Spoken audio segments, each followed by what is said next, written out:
পাকিস্তানিরা মিলিটারিদের খুব খারাপভাবে হত্যা করেছে। আসসালামু আলাইকুম, নমস্কার, আদাব, সত শ্রী আকাল। কেম ছো? আমি আসলে এসব বিষয় নিয়ে খুব একটা কথা বলি না, এসব সংবাদ খুব একটা দেখিও না, বা দেখলেও আমি এটা এড়িয়ে যাওয়ার চেষ্টা করি। আমরা কথা বললে সমস্যা, অনেকের বিভিন্ন রকম সমস্যা হয়ে যায়। তো সমস্যা যেন না হয় সেজন্যই আমরা চুপ থাকি। কিন্তু এই ভিডিওটা দেখার পর আমি আসলে নিজেকে চুপ রাখতে পারিনি, কন্ট্রোল থাকতে পারিনি। তো এই মেয়েটির ভিডিওটা আপনারা দেখেন, তারপর আমি কথা বলছি। পাঠ্য বইয়ে এটার ইতিহাস সম্পর্কে কতটা দেখেছিলেন? এটা আমার খুবই খারাপ লাগে। অনেকটাই, মানে পাঠ্য বইয়ের বিশেষ বিশেষ অংশেতে এই সব থাকে।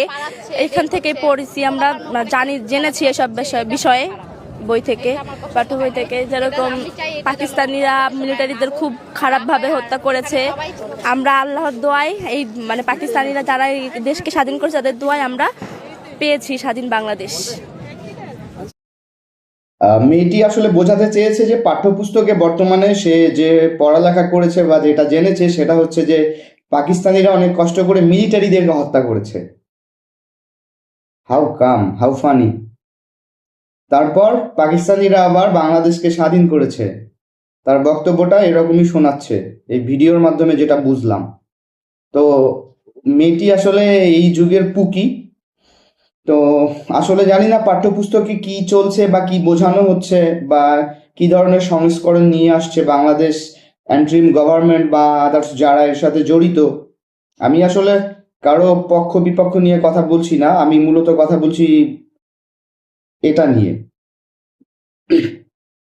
এখন আসলে আমি ভিডিওটা দেখার পর আমার নিজেরই আসলে খুব একটা আনকমফোর্টেবল ফিল হচ্ছে যে এখনকার মানুষেরা, এখনকার বাচ্চা কাচ্চারা কি জানছে। আজকে 16ই ডিসেম্বর মহান বিজয় দিবস, বাঙালি জাতির জন্য গৌরবের একটি দিন, অনেক বড় একটি দিন, যেটি একজন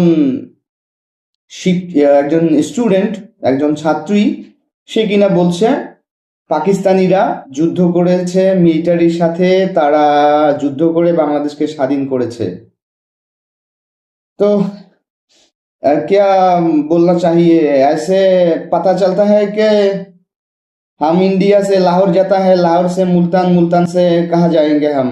कराची जाएंगे और कुछ खाना पीना करेंगे, उसके बाद हम फिर लौट के हमारे वापस गाँव आ जाएंगे। ऐसा क्या? ऐसा ही चल रहा है अब? देश में क्या चल रहा है, क्या हो रहा है? ये कौन कौन जो मानुष है, कौन कौन